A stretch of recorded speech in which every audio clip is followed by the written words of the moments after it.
तेरी मेरी कहानियाँ से सभी अपडेट पाने के लिए बेल आइकन दबाएं। आज की कहानी है रंग बदलते रिश्ते।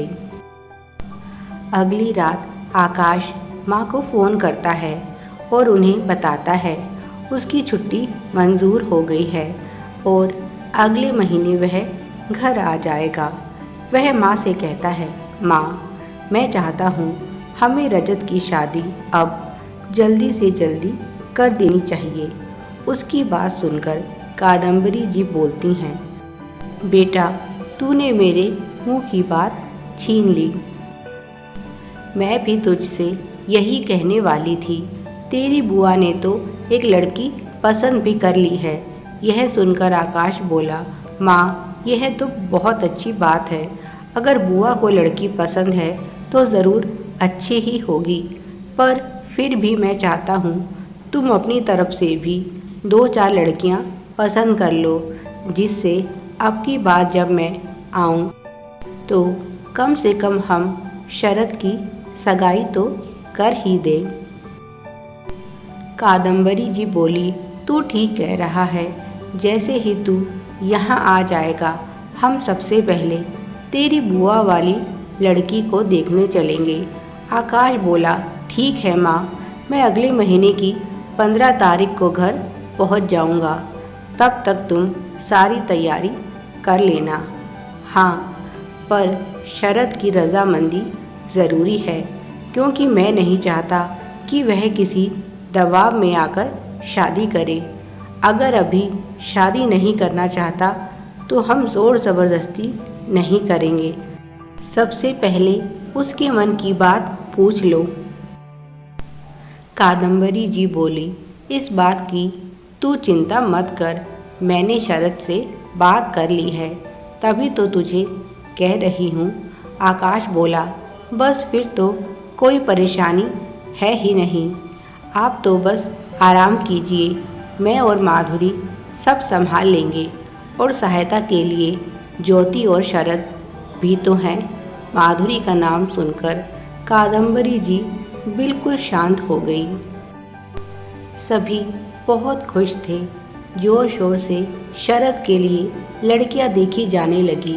रिश्तेदारी नातेदारी सबको बोल दिया गया, पर जितनी भी लड़कियां बताई गई उनमें सबसे अधिक कादम्बरी जी को पल्लवी ही पसंद आई। उन्होंने शोभना जी से कहा कि पल्लवी की एक तस्वीर तो भेज दे। तस्वीर देखकर कादम्बरी जी और भी खुश हो गई, क्योंकि पल्लवी देखने में भी बहुत सुंदर थी। ज्योति, शरद, कादम्बरी जी तीनों को ही पल्लवी पसंद थी। अब केवल आकाश की सहमति चाहिए थी, क्योंकि शरद केवल उसी लड़की से शादी करेगा जिसके लिए आकाश सहमति देगा। यह बात कादम्बरी जी अच्छे से जानती हैं, इसीलिए वे अब आकाश के साथ जब भी फ़ोन पर बात करती पल्लवी का जिक्र ज़रूर करती, पर हर बार कोई ना कोई बहाना बनाकर माधुरी से बात नहीं करती। आकाश सब समझ रहा था। वह अपनी माँ को अच्छे से जानता है। वह समझ गया कि वे माधुरी से बहुत नाराज़ हैं और इसीलिए उसकी अनदेखी हो रही है। उसके एक फैसले ने माधुरी को सबकी नज़रों में स्वार्थी बना दिया था। माधुरी भी समझ गई थी अपनी सास और ननद के व्यवहार को, पर वह मानती है इसमें गलती उसकी भी है। पर उसे यकीन है जब उन्हें सच्चाई का पता चलेगा तो वह उसे माफ़ कर देंगे। बड़ी मुश्किल से यह 1 महीना बीता और आकाश भी पूरी तरह से स्वस्थ हो गया। आखिर वह दिन भी आ ही गया जब माधुरी और आकाश अपने घर पहुंच गए। कादम्बरी जी ने दिल खोलकर बेटे का स्वागत किया, पर माधुरी को ऐसे अनदेखा कर दिया जैसे वह है ही नहीं। आकाश ने माधुरी को समझाया, कोई बात नहीं, अब तुम यहाँ आ गई हो और समय मिलते ही माँ से बात करके अपने बीच की सारी गलतफहमी दूर कर लेना। मैं चाहूँ तो यह बात माँ को बता सकता हूँ, पर मैं चाहता हूँ तुम खुद यह बात माँ को बताओ, क्योंकि इस समय वे बहुत नाराज़ हैं और अगर मैंने उन्हें कुछ भी कहा तो उन्हें यही लगेगा मैं तुम्हारी तरफदारी कर रहा हूँ और घर में जो खुशनुमा माहौल बना है वह तनावपूर्ण हो सकता है। माधुरी देख रही थी कि शरद का व्यवहार भी बहुत बदल गया है। जहाँ पहले वह सारा दिन माधुरी के आगे पीछे घूमता रहता था, अब तो उसने माधुरी से बात करना भी छोड़ दिया था। सास और ननद का नाराज़ होना तो उसे समझ आ रहा था, पर शरद का यह व्यवहार। जल्दी ही पूरा परिवार पल्लवी को देखने गया। सभी को पल्लवी बहुत पसंद आई और जैसा कि बुआ जी चाहती थी, चटमंगनी पट ब्याह की तैयारियां शुरू हो गई। आकाश यही चाहता था कि उसके जाने से पहले यह शादी हो जाए, क्योंकि पता नहीं आगे उसे छुट्टियां कब मिले। सभी शादी के कार्यों में व्यस्त हो गए और ना चाहते हुए भी शादी की सारी तैयारियों की बागडोर कादम्बरी जी को माधुरी को सौंपनी पड़ी और दोनों के बीच बातचीत शुरू हो गई।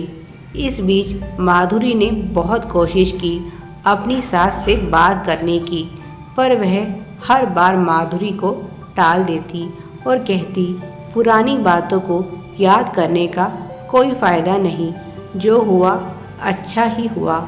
माधुरी उन्हें बहुत कुछ बताना चाहती थी, पर जब वे सुनना ही नहीं चाहती तो माधुरी क्या कर सकती है।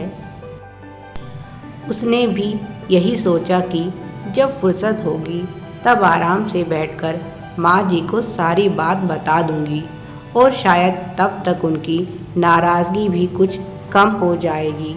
पर माधुरी की सोच गलत निकली। इधर पल्लवी और शरद की शादी हुई और उधर आकाश की छुट्टियां ख़त्म हो गई। आकाश तो ड्यूटी पर चला गया, पर यहाँ माधुरी अकेली रह गई।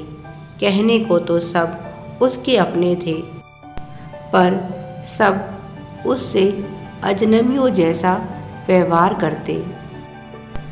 शरद ने तो उससे बात करना बिल्कुल ही बंद कर दिया था और ना ही उसकी सास उससे बात करती।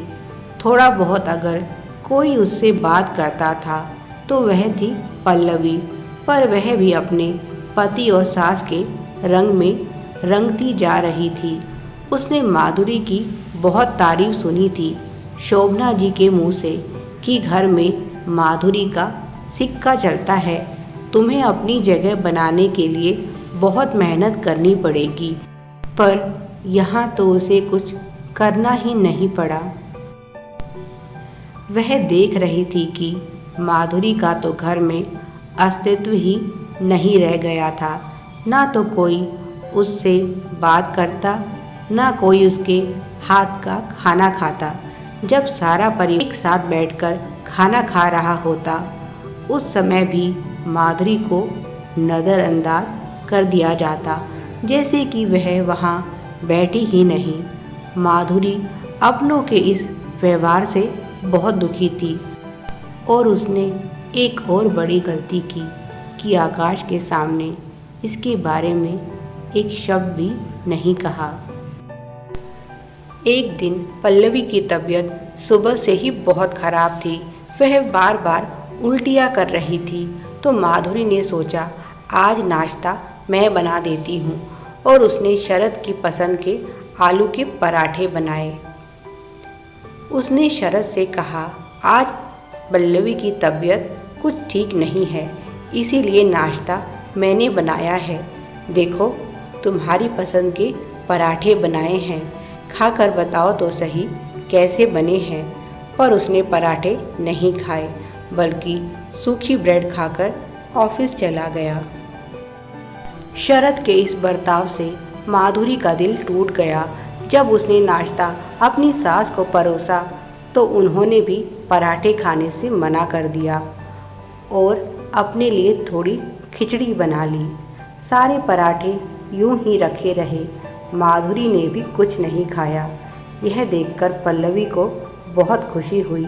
ना जाने क्यों उसके मन में माधुरी के लिए किसी तरह की सहानुभूति, कोई प्यार, मान सम्मान था ही नहीं। आज सारा दिन माधुरी बस आंसू बहाती रही। माधुरी समझ चुकी थी कि अब इस घर में और इस परिवार के लोगों के दिलों में उसके लिए कोई जगह नहीं है। उसे यकीन नहीं हो रहा था कि लोग इतनी जल्दी बदल सकते हैं, और वह भी सिर्फ एक छोटी सी गलतफहमी के कारण।